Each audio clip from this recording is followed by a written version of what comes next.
हाय दोस्तों। I hope सब लोग अच्छे होंगे और अच्छे से तैयारी चल रही होगी। तो चलिए बिना देरी किए हुए हम ये अपना लेक्चर स्टार्ट करते हैं। तो आज के लेक्चर में क्या होगा कि जो भी हमने लास्ट लेक्चर में ज्योमेट्रिक डिजाइन से रिलेटेड जो भी कॉन्सेप्ट हमने डिस्कस किए थे उससे रिलेटेड एमसीक्यू हम इस लेक्चर में सॉल्व करेंगे। ठीक है, तो स्टार्ट करते हैं।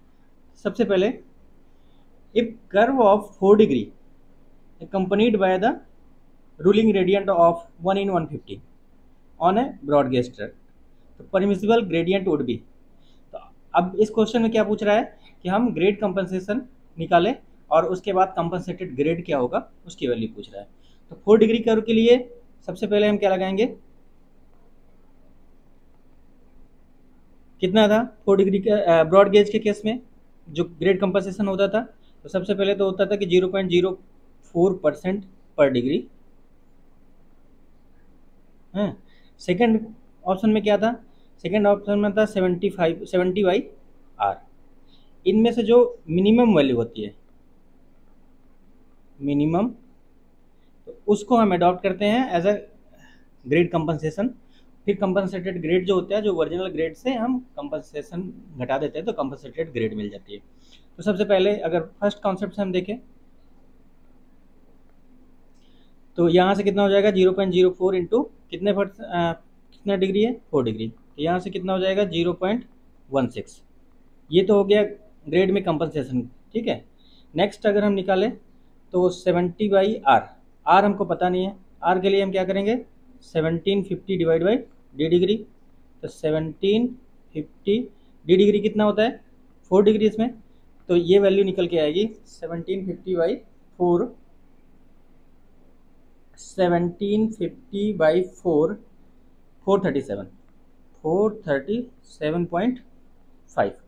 तो ये इसको सॉल्व करेंगे 70/R, ये कितना हो जाएगा 70 डिवाइड बाय 437.5, तो ये भी अराउंड 0.16 दिया है।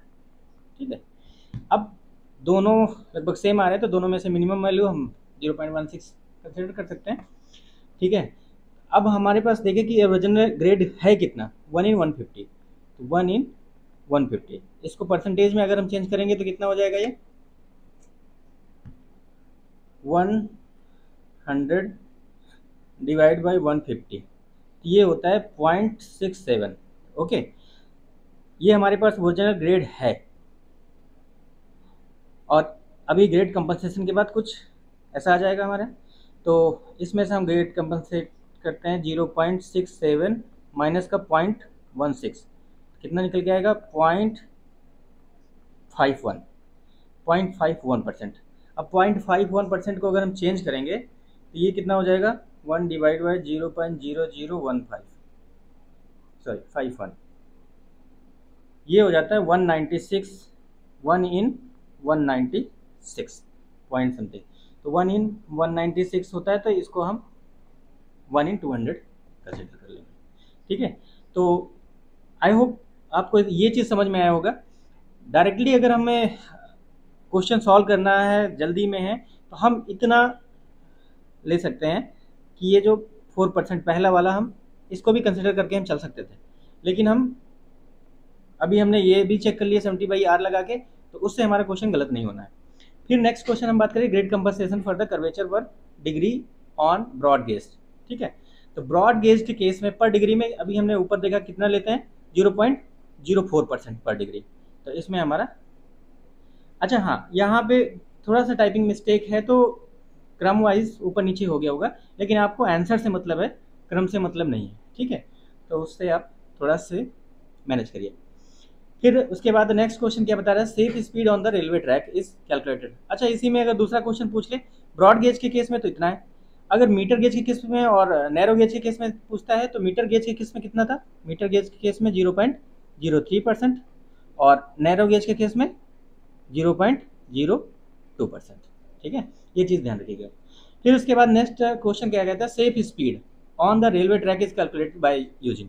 जब भी हमने सेफ स्पीड की, इवन हमें लग रहा है कि एक दो टॉपिक के बाद हमने सेफ स्पीड की बात किया था, तो उसमें 3 पॉइंट डिस्कस किए थे कि उसके बेसिस पे हम कैलकुलेट करेंगे और फिर उसके बाद जो भी मिनिमम होता है हम वो अडॉप्ट करेंगे।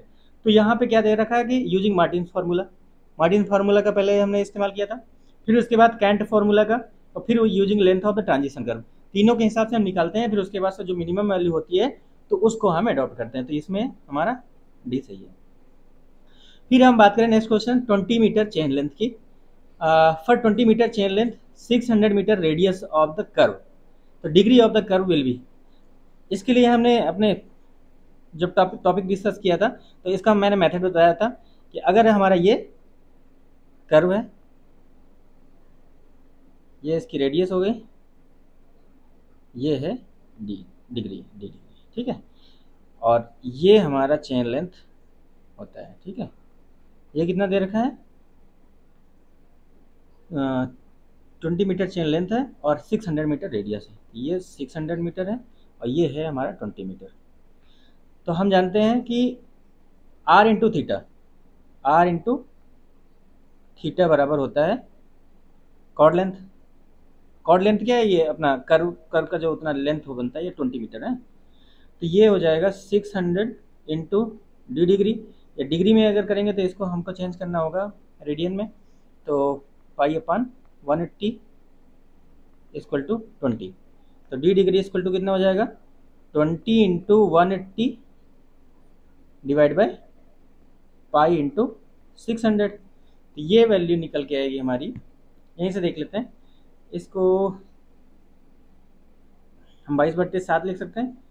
यहाँ से देखें तो एक जीरो यहाँ से, एक जीरो यहाँ से, एक जीरो यहाँ पे, एक जीरो यहाँ, 36 18 3 दूनी 6, ऊपर 6 बचा, नीचे 22 गुणे 7, ठीक है। तो ये हो जाएगा 7 छंग 42 बटे 22, सर 22, तो 22 दूना 44 होता है। तो ये अराउंड 2 डिग्री के अराउंड आ जाएगा। तो ये हमारा ए आंसर सही हो जाएगा, ठीक है। फिर उसके बाद समझ में तो आ रहा है ना आप लोग को? अगर नहीं आ रहा तो प्लीज़ कमेंट करिए, आप भी अपना टाइम दे रहे हैं, हाँ मैं भी अपना टाइम दे रहा हूँ। अगर नहीं समझ में आ रहा तो आप हमें बताइए, तो जो भी इम्प्रूवमेंट होगा मैं करूँगा। फिर उसके बाद क्वेश्चन नंबर 5 देखते हैं। For high speed rail in India maximum cant provided.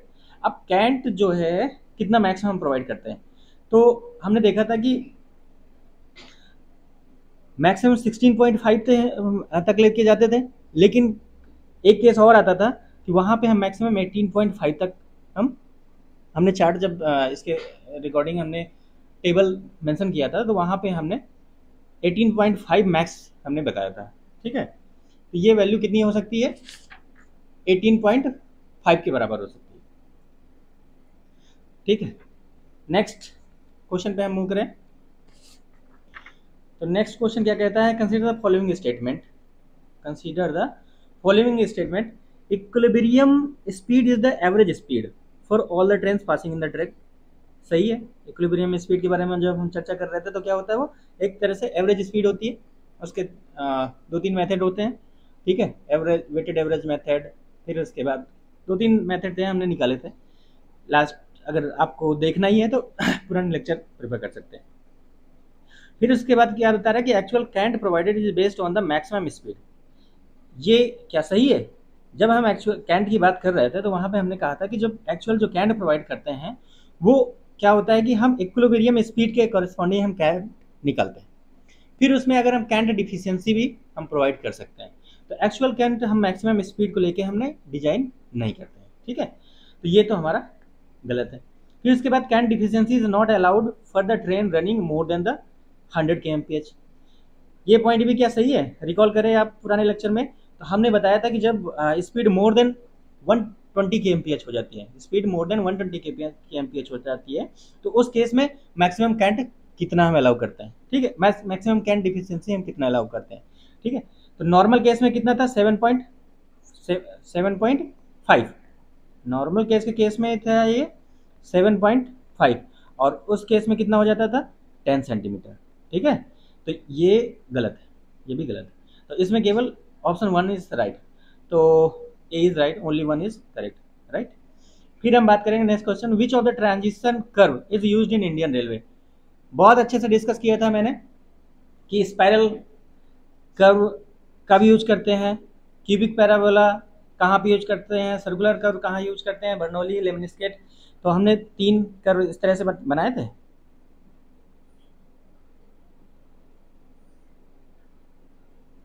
एक तो कुछ हमारा था लाइक दिस,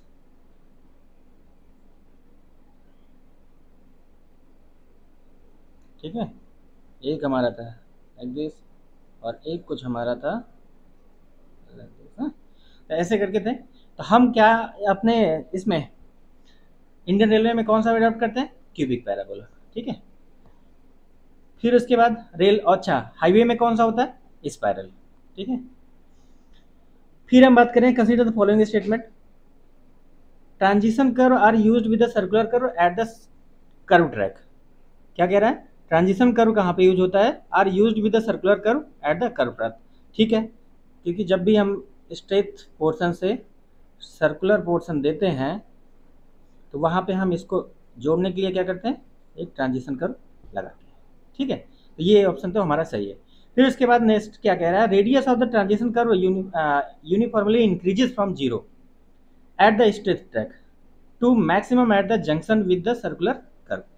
ये पॉइंट थोड़ा सा यहाँ पे देखिए कि स्ट्रेट पॉइंट पे अगर हम बात करें, इस पॉइंट पे हम बात करते हैं, तो यहाँ पे हमारा जो रेडियस है ट्रांजिशन कर्व का वो क्या है, मैक्सिमम, वो इन्फिनाइट होता है, वो स्ट्रेट पोर्शन की तरह ही बिहेव करता है, तो वहाँ पे इन्फिनाइट होता है। और यहाँ पे रेडियस कितने काहे के बराबर हो गया, सर्कुलर कर्व के बराबर। तो यहाँ पे रेडियस घट रही, तो यहाँ पे जो यूनिफॉर्मली इंक्रीज की बात करें, इंक्रीज नहीं होता, वो होता है डिक्रीज, और वो भी इन्फिनाइट से कहाँ तक, आर तक, इन्फिनाइट से आर तक। तो ये ऑप्शन हमारा गलत है, बल्कि ये ऑप्शन हमारा सही था।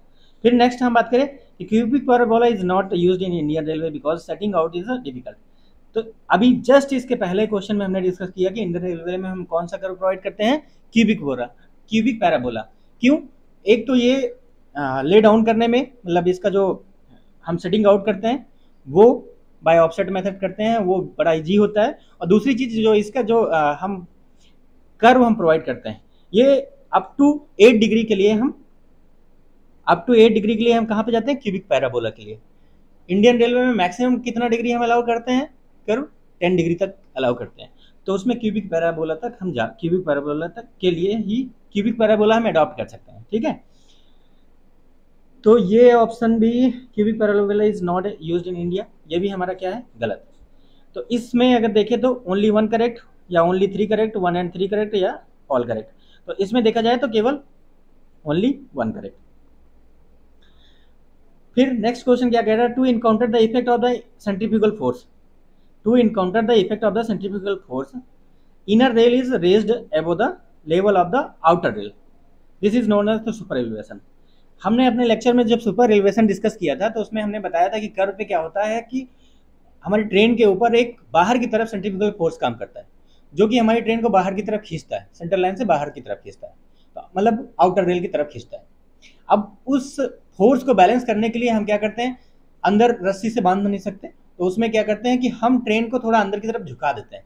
अब झुकाएंगे अंदर की तरफ तो क्या करेंगे, उसके लिए बाहर वाली रेल को हम थोड़ा से उठा देंगे इन कंपैरिजन टू अंदर वाली रेल। तो यहाँ पे क्या बता रहा है कि इनर रेल इज रेज्ड, तो ये क्या हो गया, गलत, ठीक है। फिर उसके बाद नेक्स्ट क्या बता रहा है कि if the super elevation is not provided the pressure and lateral thrust on the inner rail is more than the outer rail. अब ये भी गलत बता रहा है, क्योंकि लेटरल थ्रस्ट किस पे ज्यादा पड़ता है, आउटर रेल पे। क्यों पड़ता है, क्योंकि ट्रेन हमारी किधर शिफ्ट हो रही है, अगर हमारी ये इनर रेल हो गई और ये कहे तो आउटर रेल हो गई, कहाँ पे, कर्व पे, थोड़ा सा सुपर एलिवेशन मैंने दिया, ठीक है। और ये मान लिया कि व्हील है, ठीक है। फिगर के साथ थोड़ा सा मैनेज करिएगा आप लोग, इसको मैंने अच्छे से बता रखा है। तो इसमें क्या होगा, बाहर की तरफ फोर्स काम कर रहा है। अब बाहर की तरफ फोर्स काम कर रहा है तो अंदर वाले से क्या मतलब, ठीक है। अंदर वाला तो क्या कर रहा है, बस केवल अंदर वाली व्हील को सपोर्ट करके रख रहा है। बाहर वाली रेल पे क्या करेगा, बाहर की तरफ फोर्स काम करेगा, तो इसी पे वीआर और टीआर आएगा। यहाँ पे हमने क्या लिखा हुआ है, if super elevation is not provided the pressure and lateral thrust on the inner rail is more than, तो ये तो गलत हो गया। ठीक है, तो इसमें केवल कौन सा सही है, इसमें केवल सही है हमारा option number 1, to encounter the effect of the centrifugal force, sorry अब ये ऑप्शन नंबर 1 भी गलत है, ऑप्शन नंबर 2 भी हमारा गलत हो गया। फिर हम बात कर रहे हैं कि नेक्स्ट तीसरा पॉइंट कह रहा है कि maximum value of the super elevation is 1 in 10 of the gauge, which of the following statement is correct. तो हमने डिस्कस किया था कि जो भी मैक्सिमम वैल्यू होती है किसके लिए, सुपर एलिवेशन के लिए, ठीक है, तो वो कितने, लगभग 1/10 के बराबर आती है। तो ये वैल्यू, ये वाला स्टेटमेंट हमारा सही है, तो इसमें ओनली 3 इज करेक्ट, तो ये ऑप्शन हमारा सही है।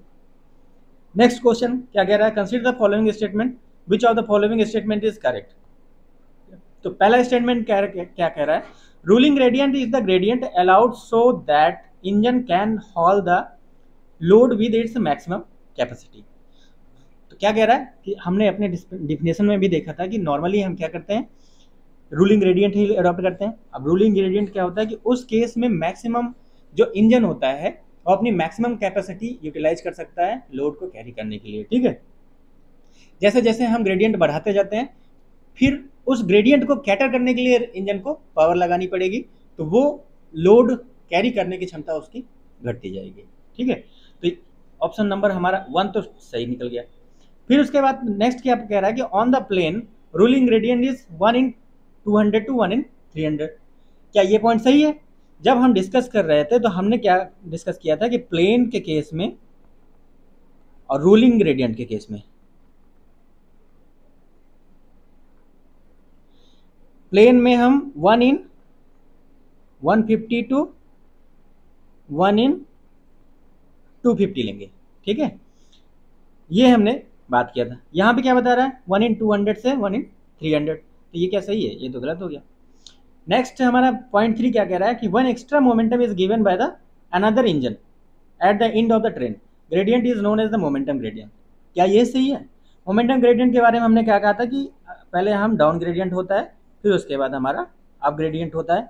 डाउन ग्रेडियंट के टाइम पे क्या होता है कि ट्रेन हमारा, जो हमारी ट्रेन है उसके पास एक मोमेंटम जनरेट हो जाता है, तो मोमेंटम जनरेट होने की वजह से ये जो अप ग्रेडियंट है इसको ये कैटर कर जाता है, और ये जो अप ग्रेडियंट होता है it is more than the ruling gradient. ठीक है, तो यहाँ पे मोमेंटम जनरेट होता है तो इसलिए इसको हम बोलते हैं मोमेंटम ग्रेडियंट।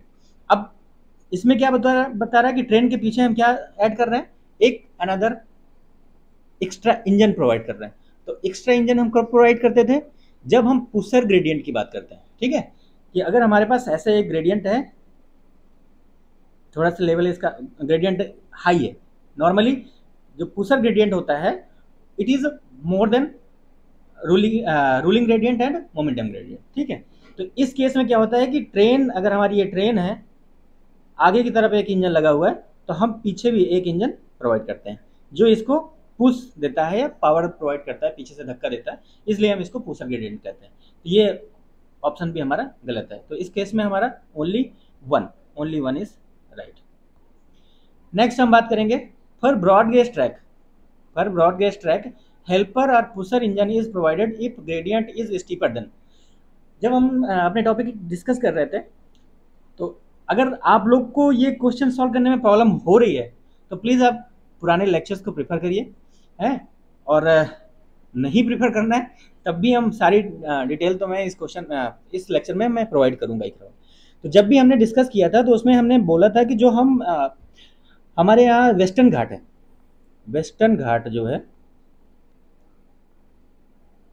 वहाँ पे हम पुशर ग्रेडियंट कितना दे रखे हैं, 1 in 37 का दे रखे हैं, 1 in 37 का।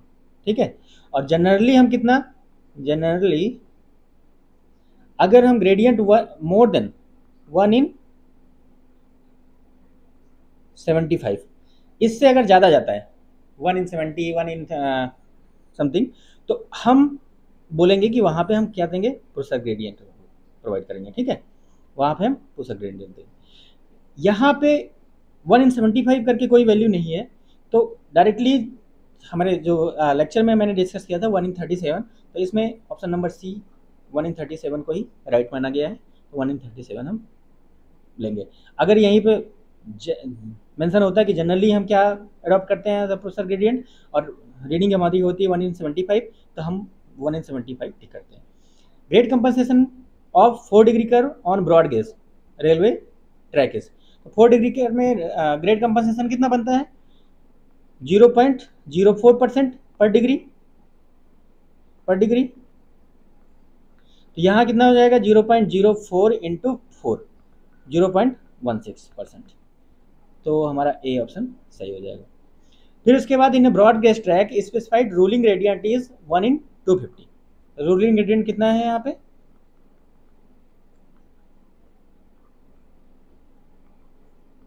1/250।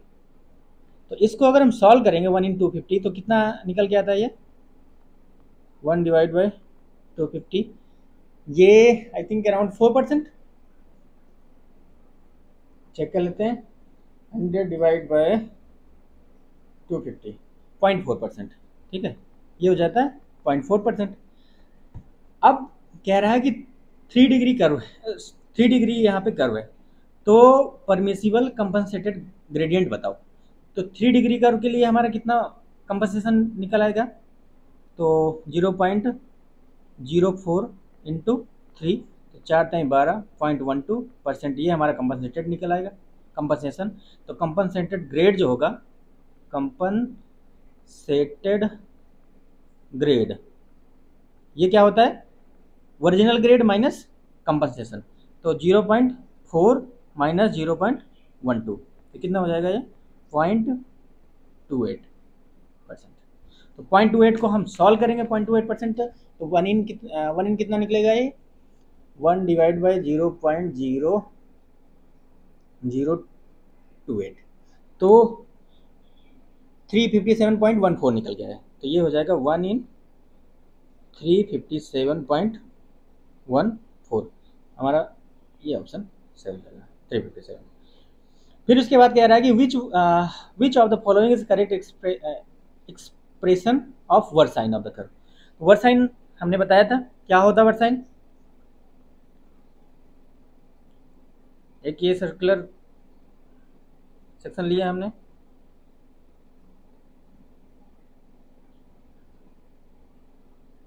ठीक है, ये हम सेंटर से जोड़ लेते हैं। ये जो वैल्यू होती है ये हमारी होती है वर्साइन। ठीक है, तो इसको हमने सॉल्व किया था, सॉल्व करके निकाला था, तो ये कितनी वैल्यू निकल गई थी? L²/8R। L क्या होगा? ये वैल्यू होती है हमारी L। ठीक है, L²/8R, ये R हो जाता है। तो इसको सॉल्व करते हैं तो हमारा ये निकल गया था, option number C is right.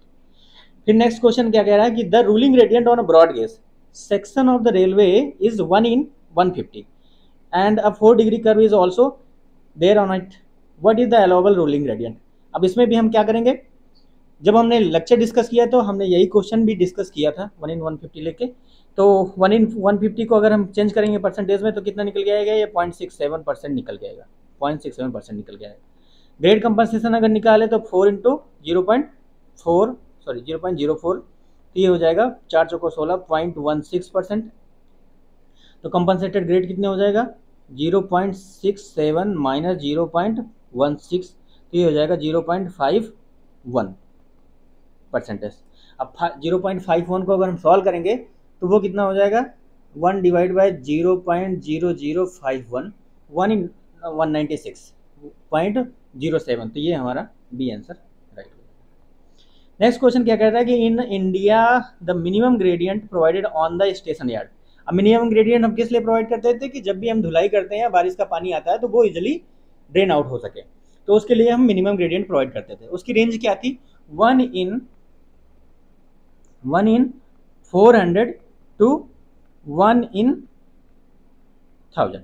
ठीक है, तो मिनिमम कहाँ तक जा सकते हैं? 1 इन 1000। तो हमारा ऑप्शन नंबर डी सही है। फिर उसके बाद maximum degree of the curvature on a broad gauge track is.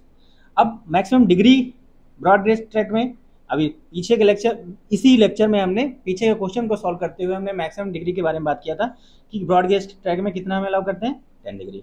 ठीक है, और अगर पूछे कोई कि ये अपना क्यूबिक पैराबोला जो कर्व होता है वो कितने डिग्री तक के लिए परमिसिबल होता है या अलाउ करते हैं हम, 8 डिग्री तक के लिए। ठीक है, फिर उसके बाद on the curve railway track are realign by track liner, string line method, set of the curve method या ऑल ऑफ दिस। तो यहाँ पे हमारा ऑप्शन नंबर बी राइट है, स्ट्रिंग लाइन मेथड।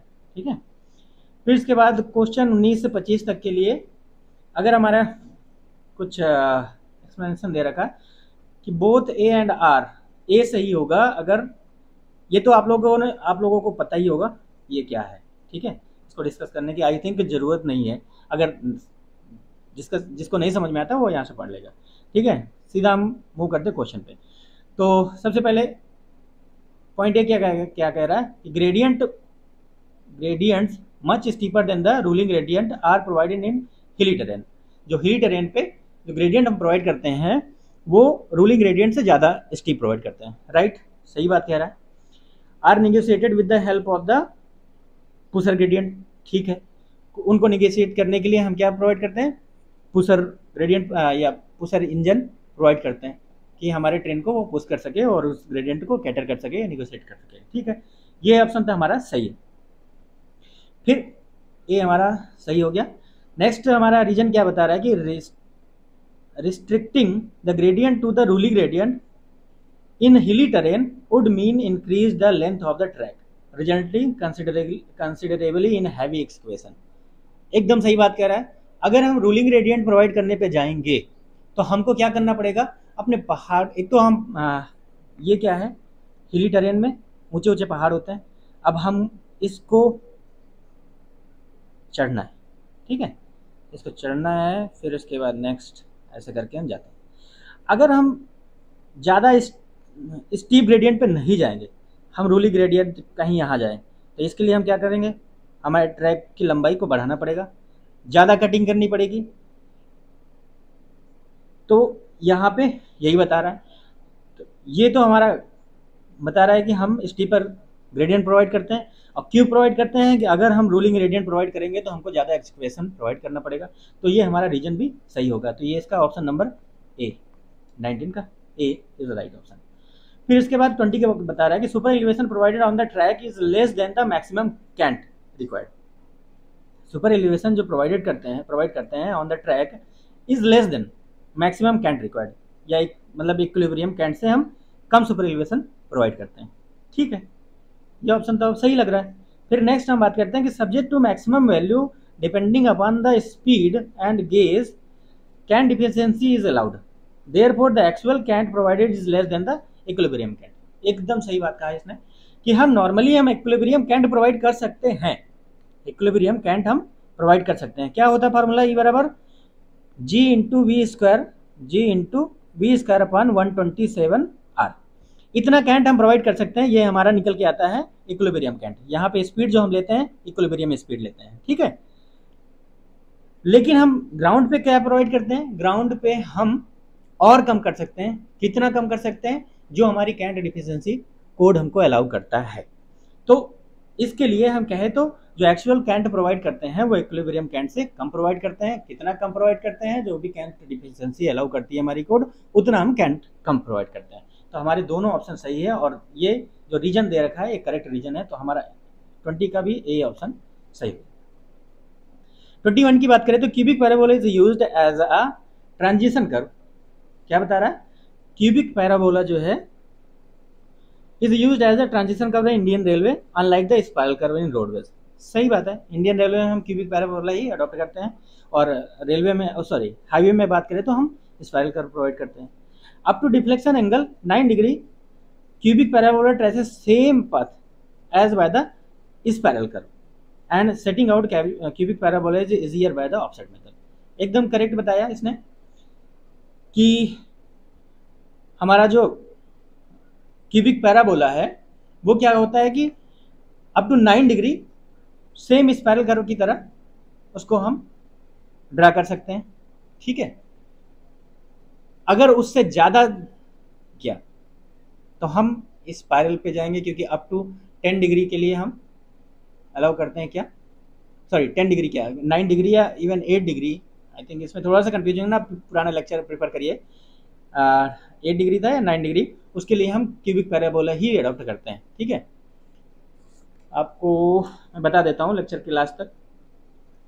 तो इसमें क्या है कि दोनों ऑप्शन हमारे सही लग रहे हैं, तो दोनों ऑप्शन सही लग रहे हैं। क्या रीजन हमारा सही है, up to deflection angle 9 degree, cubic parabola traces same path, cubic parabola traces same path as by the spiral curve and setting out the cubic parabola is easier। सही है। तो ये हमारा इंडियन रेलवे में हम क्यूबिक पैराबोला अडॉप्ट करते हैं, और क्यूबिक पैराबोला क्यों अडॉप्ट करते हैं, क्योंकि इसकी सेटिंग आउट हमारी इजी हो जाती है। ठीक है, तो यहाँ पर हम कह सकते हैं कि ये इसका रीजन भी सही है, तो इसका ए ऑप्शन सही हो जाएगा। फिर नेक्स्ट क्या कह रहा है, transition curves length should be such that curvature of the transition curve may decrease at the same rate as the super elevation is increasing। ठीक है, transition curve length should be such that the curvature of the transition curve may be decreased at the same rate as the super elevation is increasing। क्या ये option सही है? ये option बिल्कुल गलत है। ठीक है, कर्वेचर हमारा क्या होता है, हम क्या कर रहे हैं, रेडियस को हम घटाते जा रहे हैं, रेडियस को हम घटाएंगे तो कर्वेचर हमारा घटेगा नहीं, बढ़ेगा। कर्वेचर क्या होता है, 1/r होता है। ठीक है, तो अगर रेडियस हमारा घटेगा तो कर्वेचर क्या होता है, बढ़ता है। ठीक है, सिंपल सी बात है। तो ये सीधा सीधा ये हमारा गलत हो गया। This is necessary to attain the full super elevation at the junction of the transition curve and the super elevation. एकदम राइट, कि हम ट्रांजिशन जब कर्व प्रोवाइड करते हैं तो उसका पर्पज भी यही एक पर्पज ये भी होता है कि हम जो भी सुपर एलिवेशन हमको देना है सर्कुलर कर्व पे, वो हमको विद इन ट्रांजिशन कर्व ही हमको प्रोवाइड कर लेना है। तो जीरो से स्टार्ट करेगा, मतलब जहाँ से स्ट्रेच पोर्शन होता है वहाँ से सुपर एलिवेशन थोड़ा थोड़ा देना स्टार्ट करेंगे, और जहाँ पे सर्कुलर पोर्शन के टच में जाएगा, इस पॉइंट पे आते आते हमारा पूरा सुपर एलिवेशन गेन हो जाना चाहिए। तो हमारा रीजन तो सही है। तो इसमें हमारा कौन सा ऑप्शन सही होगा, D, A is wrong and R is correct.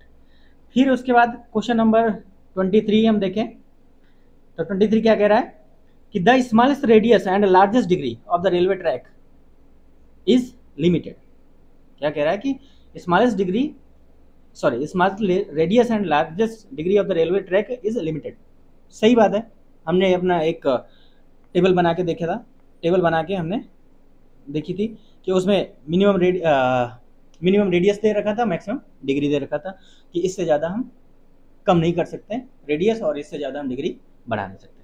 ठीक है, फिर क्या कह रहा है, sharper curve leads to huge wear. जो शार्पर कर्व होते हैं leads to huge wear and tear of the wheel and rails and may also lead subsequent derailment. एकदम सही कह रहा है ये, कि अगर हम शार्पर कर्व प्रोवाइड कर देंगे, ज़्यादा डिग्री का कर्व हमने दे दिया, तो उस केस में क्या होगा, उस केस में हमारी रेल जो है, जो ट्रेन होगी वो डीरेल हो जाएगी। आउटर जो रेल है उस पर बहुत ज़्यादा वियर और टियर होगा, और हमारी ट्रेन भी क्या हो जाएगी, डीरेल हो जाएगी। तो एकदम सही है। तो हमारा ए ऑप्शन भी सही है, उसका रीजन भी सही है। तो इसके लिए हम कहें तो ए ऑप्शन इज राइट। फिर नेक्स्ट 24 की बात करें, तो the degree of the curve is directly proportional to the radius of the curve. क्या ये सही बात कह रहे हैं, डी डिग्री इक्वल टू कितना होता है, 1750 डिवाइड बाई आर। सही है ये, तो डायरेक्टली प्रोपोर्शनल है या इन्वर्सली प्रोपोर्शनल, तो इन्वर्सली प्रोपोर्शनल है। तो ये हमारा, ये तो गलत है, degree of the curve is directly proportional to the radius of the, ये तो गलत है। A sharp curve has a large degree of the curve and flat curve has a small degree of the curve. क्या कह रहा है कि जो शार्प कर्व होता है has a large degree of curve, और फ्लैट कर्व जो होता है स्मॉल डिग्री ऑफ। एकदम सही बात है। ये अगर हम ज़्यादा, तो इसका रेडियस क्या होगा, ज़्यादा आएगा, सॉरी इसका रेडियस ज़्यादा होगा, रेडियस ज़्यादा होगा तो डिग्री की वैल्यू कम होगी। तो क्या कह रहा है कि ए शार्प कर्व, अगर शार्प कर्व की बात करें लाइक दिस, इसकी रेडियस कहीं यहीं होगी, लेकिन इसका डिग्री बढ़ जाएगा, तो ये d डिग्री, और अगर इसमें कहें तो ये d डिग्री, तो d capital D will be greater than small d है।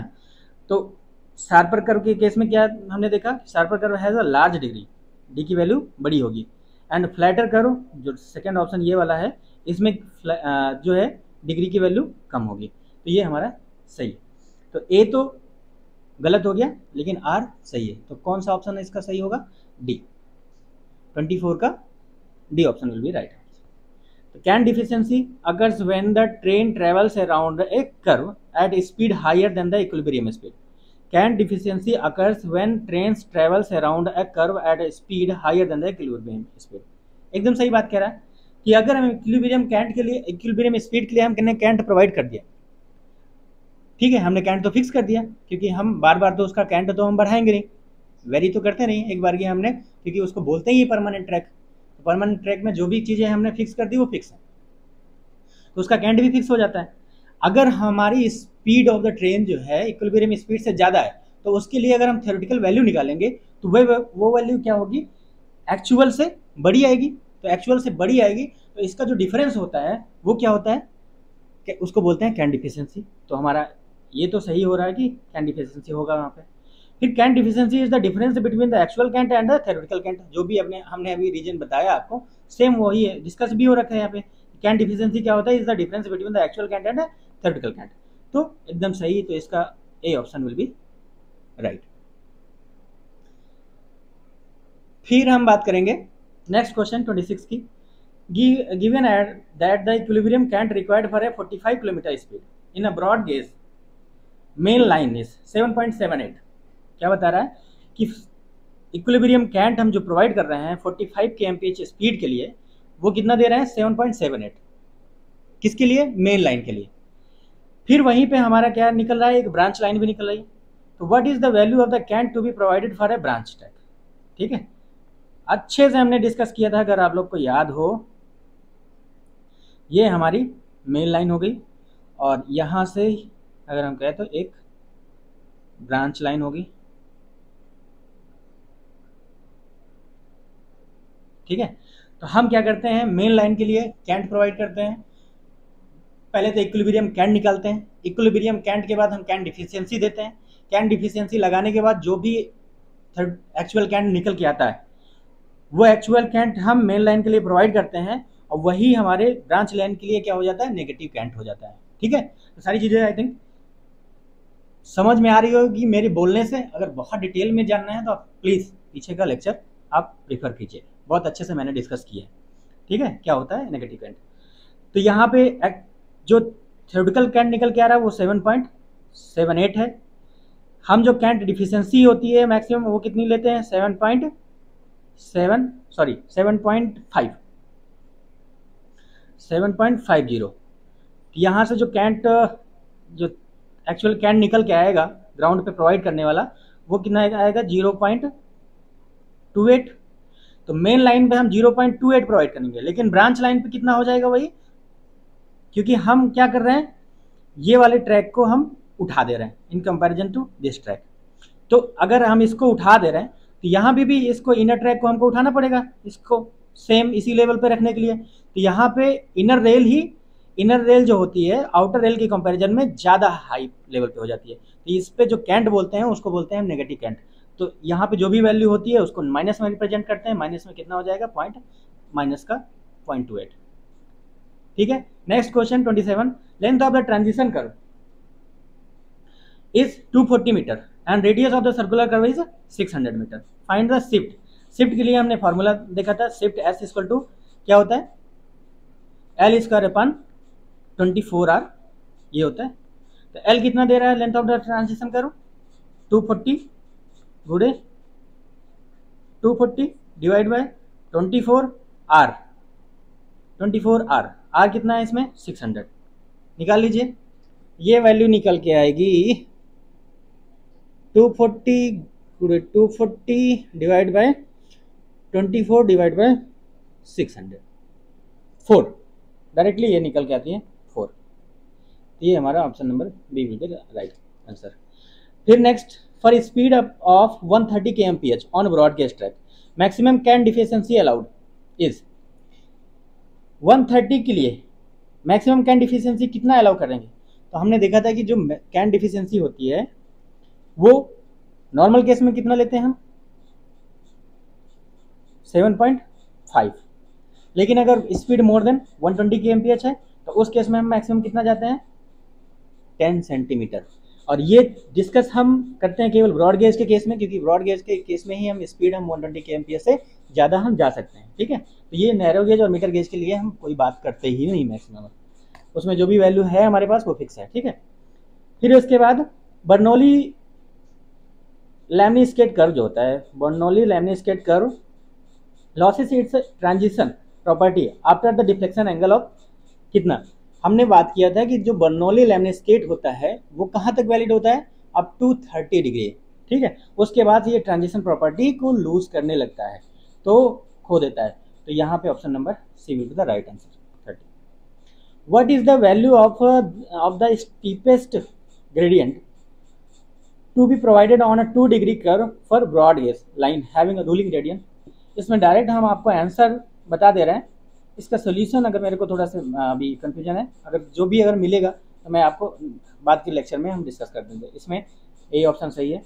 सिमिलरली यहाँ पे भी बात कर रहा है। अच्छा, एक चीज़ यहाँ पे मेंशन करने वाली है कि अगर डायरेक्टली कोई क्वेश्चन पूछता है आपसे कि what is the value of ruling gradient for the 2 degree curve, तो वहाँ पे 1/200 हम प्रोवाइड कर देते हैं। ठीक है, 1/200 ले लेते हैं। तो यहाँ पे 1/200 लेके हम क्वेश्चन को सॉल्व करेंगे। 1/238 निकल के आता है ये चीज़। तो what is the steepest gradient perimetrical on 2 degree curve for broad gauge line having the ruling gradient 1/200। इस केस में भी कितना आंसर 1/238। नेक्स्ट 32 क्वेश्चन की बात करें। An electric locomotive running at 60 kmph, an electric locomotive running at, क्या बता रहा है, running at 60 kmph on a curve track of 1.75 metre gauge laid at 800 meter radius should be provided with the super elevation of the rail by an amount। तो यहाँ पे super elevation की value पूछ रहा है। सुपर एलिवेशन के लिए formula था E इक्वल टू, बताइए G into V square upon 127R। तो रख देते हैं वैल्यू डायरेक्टली, G की वैल्यू डायरेक्टली। इसमें कुछ कंफ्यूजन की बात है ही नहीं। वैसे G अगर ब्रॉड केज की बात करता है तो यहाँ पे हम सेंटर टू सेंटर लेते हैं। इस फॉर्मूले में सेंटर टू सेंटर डिस्टेंस लेते हैं ट्रैक के, तो वहाँ पे हम सेंटर टू सेंटर अगर जब भी हम बात करें तो कितना निकल गया था 1.75। ठीक है, वैसे इस वाली क्वेश्चन में तो वैल्यू दे रखा है। फिर उसके बाद स्पीड कितना है 60 इंटू 60 डिवाइड बाई 127। आर की वैल्यू दे रखा है इसमें 800 मीटर। तो ये वैल्यू कितनी निकल के आएगी, निकाल लेते हैं। 1.75 into 60 divide by 127 divide by 800, ये हो जाएगा 0.062 निकल के आएगा। अगर mm में हम इसको रिप्रेजेंट करेंगे तो 62 mm हो जाएगा। ठीक है, next, slope of the tangent at any point on the transition curve is known as. ठीक है, तो उसको क्या बोलते हैं, हमने डिस्कस किया था उस टाइम पे, हमने फिगर बना के उसका डेरिवेशन भी किया था कि अगर ये हम क्यूबिक पैराबोला ले रहे हैं तो उस केस में अगर हम किसी पर्टिकुलर पॉइंट की बात करें, किसी पर्टिकुलर पॉइंट पे अगर हम टेंजेंट डालते हैं, ठीक है, इस पे टेंजेंट डालेंगे तो इसको रिप्रेजेंट कर रहे थे काहे से, फाई से, और इसको बोल क्या कर रहे थे हम, स्पाइरल एंगल। ठीक है, इसको बोल रहे थे स्पाइरल एंगल। लेकिन अगर इसी पॉइंट से हम ओरिजिन को मिलाएं तो यहाँ पे इसको क्या बोल रहे थे, डेल्टा, और डेल्टा को हम क्या बोलते हैं, डिफ्लेक्शन एंगल। ठीक है, तो यहाँ पे हमारा ए ऑप्शन सही होगा। अगर वहीं पे ओरिजिन पॉइंट की बात करता है कि वहाँ से हम किसी पर्टिकुलर टेंजेंट पॉइंट से, अगर किसी पर्टिकुलर पॉइंट से अगर हम ओरिजिन पॉइंट को मिलाते हैं तो उसके बाद बीच में जो एंगल बनता है उसको बोलते हैं डिफ्लेक्शन एंगल। ठीक है, यहाँ पे हमारा, तो हम बात कर रहे थे हमारा नेक्स्ट क्वेश्चन के बारे में जो कि 34 है। तो कंसीडर द फॉलोइंग फैक्टर्स, कौन कौन सा है, गेज लेंथ, फिर उसके बाद डिग्री ऑफ कर्व, रूली gradient, maximum allowable super elevation. इसमें से बता रहा है कि which of the following factors, which of the factors determine the maximum permissible speed on the broad gauge railway tracks. तो जब भी हमने जब हम रेलवे के स्पीड के बारे में डिस्कस कर रहे थे, ट्रेन की स्पीड के बारे में डिस्कस कर रहे थे, तो वहाँ पे हमने देखा कि जितना वाइडर गेज होगा उतनी ज़्यादा हम मैक्सिमम स्पीड परमिट कर सकते हैं। ठीक है, तो गेज ऑफ लेंथ इसका रोल रहेगा। डिग्री ऑफ कर्व, अगर कर्व की डिग्री ज़्यादा है तो वहाँ पे क्या केस जनरेट होगा, रेडियस कम होगा और हमारी स्पीड ट्रेन की स्पीड हमारी कम करनी पड़ जाएगी। रूलिंग ग्रेडियंट का कोई रोल हमने नहीं देखा। फिर उसके बाद मैक्सिमम अलाउबल सुपर एलिवेशन, इसका भी रोल है। तो अभी बात करें तो 1, 2 एंड 4, 1, 2 एंड 4 मीन्स हमारा सी ऑप्शन सही है, 1, 2 एंड 4। नेक्स्ट क्वेश्चन क्या कह रहा है हमारा, इन अ स्प्लिट, स्प्लिट का मतलब यहाँ पे मेन ट्रैक से ब्रांच लाइन स्प्लिट हो रही है। ठीक है, the speed of the main line of a broad gauge track is 45 kilometre and the equilibrium cant required is 7.78। यहाँ पे क्या हुआ कि हमको कैंट निकालने की जरूरत नहीं पड़ी, कैंट ऑलरेडी दे रखा है 7.78। If the cant deficiency allowed is 7.5 centimetre, cant deficiency कितना अलाउ कर रहा है, 7.5 सेंटीमीटर। नहीं भी दे रखा होता है तो हमको पता है कि ब्रॉड गेज के केस में, जो हम नॉर्मल केस में हम कैंट डिफिशियंसी लेते हैं कितना, 7.5 सेंटीमीटर। अगर मैक्सिमम बात करते हैं तो उस केस में कितना होती है, 10 सेंटीमीटर। ठीक है, तो इसको समझने के लिए ये हमारी मेन लाइन है और इससे जो है एक ब्रांच लाइन गुजर रही है। ठीक है, ये ब्रांच लाइन गुजर रही है। तो इस अपना अगर हम बात करें ऑरेंज कलर वाले में, तो ये हमारी मेन लाइन हो गई और इसमें सुपर एलिवेशन की वैल्यू, ई की वैल्यू कितना दे रखा है, 7.78। ठीक है, फिर उसके बाद इसमें कैन डिफिशियंसी कितना हम अलाउ कर सकते हैं, तो हम अलाउ कर सकते हैं 7.5 सेंटीमीटर में है। तो यहाँ पे जो एक्चुअल कैंट हम प्रोवाइड करेंगे, ये एक्चुअल वो कितना हो जाएगा, 0.28 सेंटीमीटर। तो मेन लाइन के लिए जो एक्चुअल कैंट प्रोवाइड करेंगे वो 0.28 सेंटीमीटर होगा, लेकिन यहाँ पे पूछ क्या रहा है, the actual cant to be provided on the branch line will be, branch line पे कितना हम एक्चुअल कैंट प्रोवाइड करेंगे। तो ब्रांच लाइन में क्या हो जाएगा, यही नेगेटिव में वैल्यू हो जाएगी, वहाँ पे हम नेगेटिव की वैल्यू प्रोवाइड करते हैं, नेगेटिव सुपर एलिवेशन प्रोवाइड करेंगे ब्रांच लाइन में। तो ग्रीन वाली लाइन में अगर हम बात करें तो इसमें क्या होगा, माइनस का ये हो जाएगा ई ब्रांच, अगर बात करें हम तो ये माइनस का 0.28 सेंटीमीटर। कौन सा ऑप्शन हमारा, डी ऑप्शन सही। फिर 36 नंबर क्वेश्चन क्या कह रहा है, the equilibrium super elevation required on the broad gauge track at horizontal curve of radius 650 metre for speed of 65। तो यहाँ पे इक्विलिब्रियम कैंट की वैल्यू निकालना है। तो इक्विलिब्रियम कैंट के लिए हमारा कैंट के लिए फॉर्मूला क्या है, ई बराबर G into V square upon 127 R. यहाँ से अगर हम इसको फाइंड करेंगे, जी की वैल्यू 1.75 इंटू वी कितना है 65 into 65 upon 127 into R, R कितना है यहाँ पे 650 मीटर। तो यहाँ से अगर हम इसको कैलकुलेट करेंगे तो हमारा निकल के आएगा 8.96। एक बार चेक कर लीजिएगा। ठीक है, 8.96 सेंटीमीटर निकल के आएगा। फिर उसके बाद हम बात करें permissible limit of the cant deficiency for broad gauge, permissible limit of the cant deficiency for broad gauge कितना, अभी पिछले क्वेश्चन में भी था, दे रखी थी वैल्यू कितनी होती है 7.5। मैक्सिमम की बात करें तो यही कितनी हो जाती है 100 mm। ठीक है, फिर उसके बाद विच ऑफ द फॉलोइंग का स्टेटमेंट इज करेक्ट, क्या कह रहा है कि can deficiency is the difference between, can deficiency के डिफरेंस काहे का डिफरेंस होता है can deficiency, actual can provided at the time of the construction and at the time of the renewal. बिल्कुल गलत है, जब भी हमने कैन डिफिशियंसी की बात की तो रिन्यूअल और ये सब तो हमने बात की ही नहीं, तो ये ए तो गलत है। फिर उसके बाद नेक्स्ट देखो, the equilibrium cant necessary for the maximum permissible speed and actual cant provided. तो इस केस में ये तो सही कह रहा है कि जब भी हम कर्व पे कैंट डिजाइन करते हैं तो उस केस में क्या करते हैं, हम सारी ट्रेनों के लिए एक एवरेज स्पीड लेते हैं जिसको हम इक्विलिब्रियम स्पीड कहते हैं। अब इक्विलिब्रियम स्पीड के करस्पॉन्डिंग हम कैंट डिजाइन करते हैं। अगर हमारी ट्रेन इक्विलिब्रियम स्पीड से ज़्यादा स्पीड से गुजर रही है, इक्विलिब्रियम स्पीड से ना गुजर के उससे ज़्यादा स्पीड से गुजर रही है, तो उसके लिए कैट रिक्वायर्ड कितना होगा, ज़्यादा वैल्यू रिक्वायर्ड होगी, और हमने प्रोवाइड किया कम, तो उस दोनों का जो डिफरेंस है, मतलब ई रिक्वायर्ड माइनस ई प्रोवाइडेड, ये क्या हो जाएगा, कैंट डिफिशियंसी है।